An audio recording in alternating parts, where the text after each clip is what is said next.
بەڕێز ئەحمەد موسا گوتەبێژی وەزارەتی کارەبای عێراق ڕاستەوخۆ لە بەغداوە لەگەڵما. بەڕێز ئەحمەدم کاتت باش، سوپاس کە ئامادەن لەگەڵمان. سەرەتامانوێ بزانین دۆخی کارەبا چۆنە ئێستا لە عێراق؟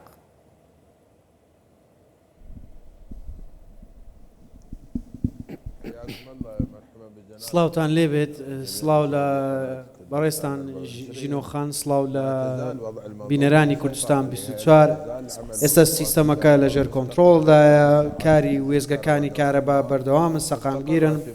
دابینکردنی کارەبا بۆ پارێزگاکانی بەغدا و پارێزگاکانی دیکەی عێراق بەردەوامە. بەڵێ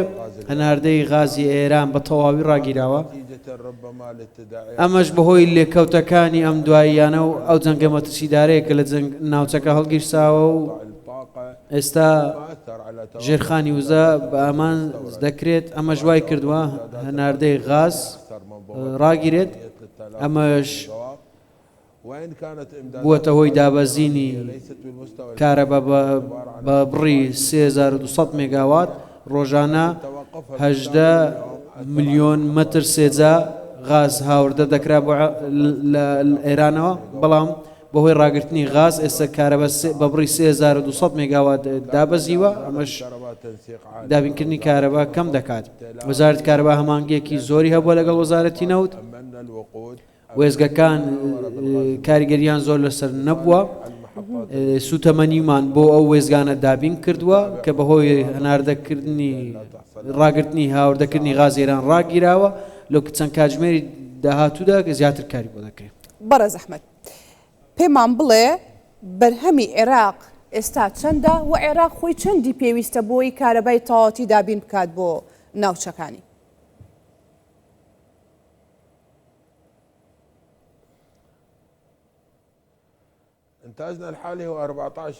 بەرهەمێنانی کارەبا ئێستا 14,000 مێگاواتە بەهۆی ڕاگررتنی غاز دابەزیوە بۆ خوار 14,000 مێگاوات، 3200 مێگاوات کەمی کردووە. بۆیە بە هاوین و بە زستانیش کاتێک کە خواست کەم و زیاد دەکات دابینکردنی کارەباش دەگۆڕێت.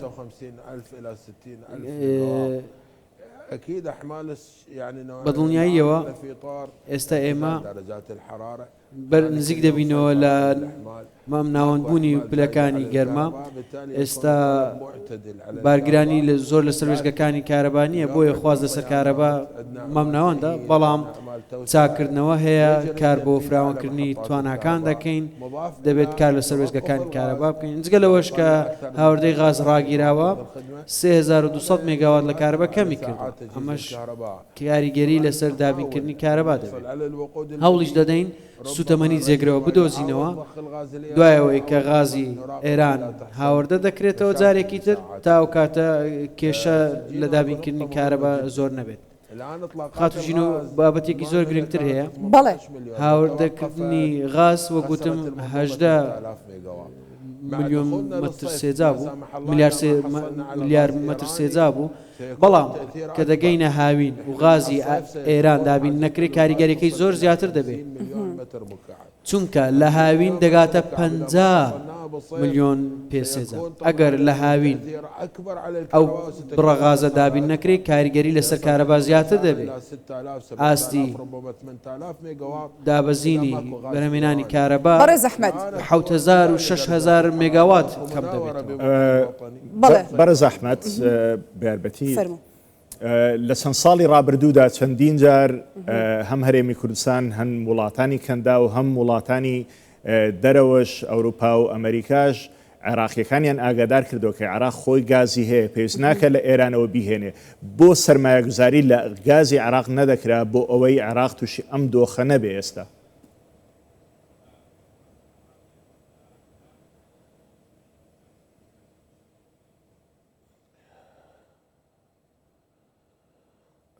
لسنا بصدد مناقشة التحذيرات الأمريكية، لكن السؤال مشروع بما أن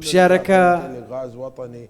ڕەوایە يستغل هذا الغاز الوطني چونکە ئەو غازەی کە لە عێراق هەیە لە پێناو بەرژەوەندی ئەو وێزگانی کارەبا بەکارنێنراوە ئەمەش ئەم حکوومەتی ئێستا لە دوای دامەزرانی حکوومەتەکە کار لەسەر بەکارهێنانی کێڵگە غازیەکان دەکات گەڕی پێنجەمی پێدانی تەندەری ئەو غازانە دەستی پێکرد بۆ بەکارهێنانی ئەو غازەی کە بەهەدەر دەچوو ئەو غازە هاوڵی کە لە کێڵگە نەوتیەکان داهاتە دەرەوە کار بۆ بەکارهێنانی دەکرا لە بری ئەوەی ئەو غازە بسووتێنرێ بەکاربێنرێ وەزارەتی نەوتیش توانی بەشێک لەو غازە بەکاربێنێ ڕاستە هەموو غازەکەی نەتوانیوە بەکاربێنێت چونکە تا ئەو کاتەی غازەکە هەموو بەکاردێنرێ و بەهەدەر ناچێت 3 ساڵ دەخێت بەڕێز ئەحمەد ناکرێ ئەو غازەی کە عێراق پێویستی پێێتی لە کوردستان بیکڕێت لە بری ئێران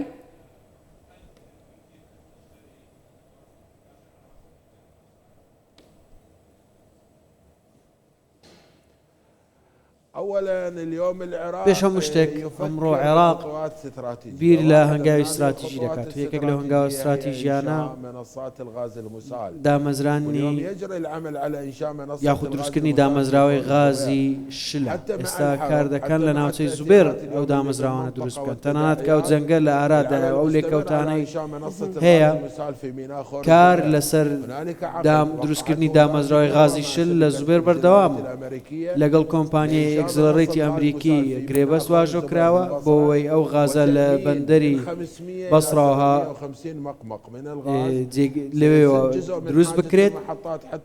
پێداویستیەکانی وێزگەکان لەوێەوە دابین دەکرێت چونکە ئەگەر خوددا نەخواستە غازی ئێران هاوردە نەکرێ ئەو کاتە کێشەکە بەوە چارەسەر دەکرێت ئەمەش لە چوارچێوەی تێگەیشتنەکانە لەگەڵ حکوومەتی هەرێمی کوردستان ڕاستە ئێستا دەرفەتمان لە بەردەما بۆ کڕینی وزە لە دامەزراوەکانی هەرێمی کوردستان ئێستا پلانێکمان بۆ کاری هەمان کراو هەیە لە نێوان وەزارەتی کارەبای عێراق و وەزارەتی کارەبای هەرێمی کوردستان لەسەر باڵاترین ئاست لەگەڵ حکوومەتی هەرێمی کوردستان کار دەکەین و هەمانگیش هەیە هاریکاریش هەیە لەگەڵ وەزارەتی کارەبای حکوومەتی هەرێمی بەڕێز ئەحمەد هەرێمی کوردستان ئێوە زان و ئاگادارن کە بووە خاوەنی پرۆژێ ڕووناکی و حکوومەتی عێراق و بەتایبەت وەزارەتی کارەبا دەستخۆشی کرد بۆ ئەم پرۆسە استراتیژیە بۆ ئەم کارەی کە حکوومەت کردوێتی پرسیارەکەم بۆ بەڕێزت ئەوەیە ئایا ئەتوانن یاخود بۆ سوود لە پرۆژێ ڕووناکی وەرناگرن بۆ عێراق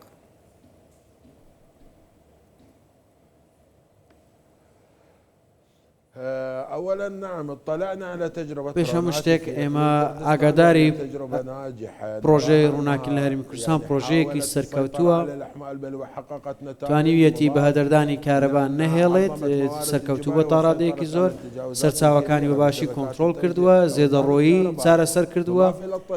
جگە لەمەش ئاگاداری ئەزمموی وڵاتانی دراوسێش بووینە سەریە و ئەزممونەی هەرێمی کوردستانیشمان کردووە شاندی فەرمی لە وەزارەت کارەبای عێراق سەردانی وەزارەتی کارەبای هەرێمی کوردستانیان کردووە بینیمانە پێشەنگە ئەو پرۆژەیە و زۆر دەگمەنیشە بۆیە ئێمە میکانیزمی گۆڕانکاری زیرەکمان گرتووەتە بەر هەوڵ دەدەین بە گۆڕانکاری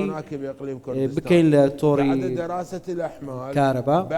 دوای توێژینەوە لە بەهەدەردانی کارەبا و ئەنجامدانی توێژینەوە لە بەهەدەردان و زێدەڕۆیی بە فیرۆچوونی کارەبا کار دەکەین لە هەموو پارێزگاکانی عێراق ئەو ئەزمونە جێبەجێ بکرێ بەڵێ ئەزمونێکی سەرکەوتووە دەشمانەوێت هیواخوازین لە پارێزگاکانی دیکەی عێراقیش ئەو پرۆژێ هەبێت واتە هەرێمی کوردستان ئامادەیە بۆی هاوکارتان بێ لە جێبەجێکردنی و پرۆژەیە بەڕێز ئەحمەد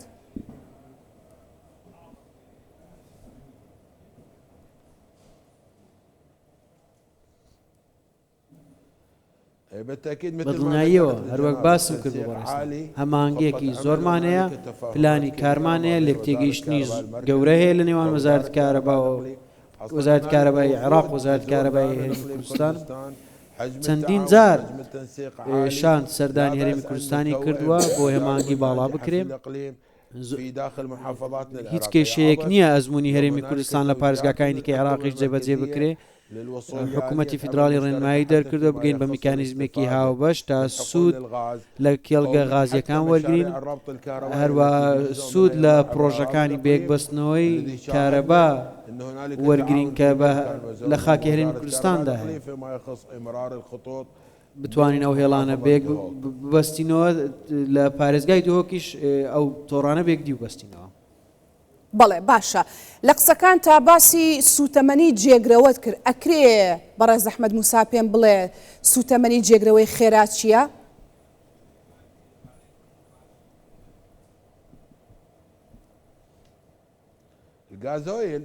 گازوایل ئەگەر هاوردەی غاز لە ئێرانەوە ڕاگیرێت، ئەو کاتەوە گوتم کاریگەری لە سەوزگەکانی کارەبا دەبێت، جێگری سەرۆک وەزیران، وەزیری نەوت و وەزیری کارەبا بە وەکالەت بڕیاریان داوە کە هەمانگی لەگەڵ وەزارەتی نەوتیش زۆر بێ سوتەمەنی بدۆزینەوە، سوتەمەنی جێگرۆش گازوایلە، چونکە ئەو وێزگانە لەسەر گازوایل کاریان دەکرد. وەزارەتی نەوتیش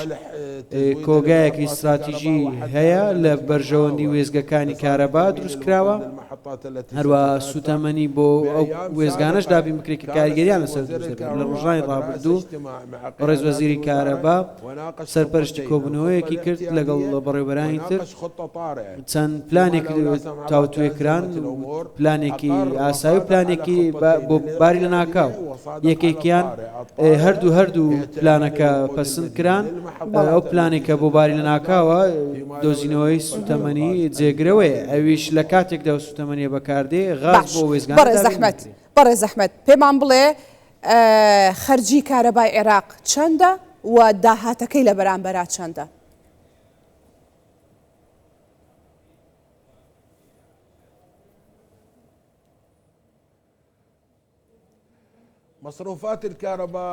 تێچووی کارەبا دەگەڕێتەوە سەرچەمە بەشێکی جیاواز، یەکێک لەوان وەک موچەی فەرمانبەرانی ئەو بەشە خەرج دەکرێت، بەشێک لە خەرجیەکان بۆ کڕینی ئەو سوتەمەنیە یاخودەوە غازەیە کە هاوردە دەکرێت، بەشێکی دیکە لە تێچووەکان کڕینی سوتەمەنیە لە وەزارەتی نەوت، بەشێکی دیکە لە خەرجی و تێچووەکان کە وەزارەتی کارەبا خەرجی دەکات و ناگەڕێتەوە چونکە بە هەدەردانێکی زۆری کارەبا هەیە لە کۆمپانیەکان، زێدەڕۆی هەیە لە کۆمپانیانە،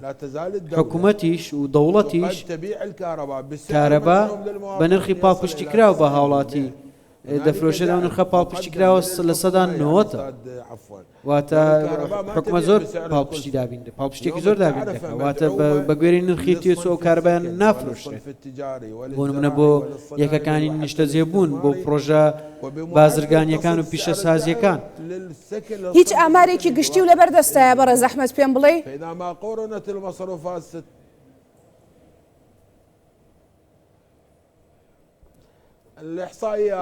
بەگوێرەی ئامارەکانە و ئامارانەی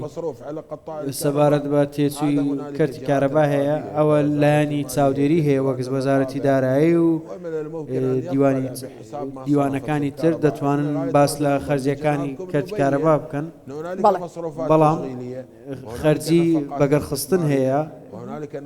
خەرجی وەبەرهێنان هەیە، خەرجی کڕینی سوتەمەنیە، خەرجیش بۆ موچەی فەرمانبەران هەیە، ئەمانە هەمووی خەرجین لە کەرتی کارەبا. جگە لەمەش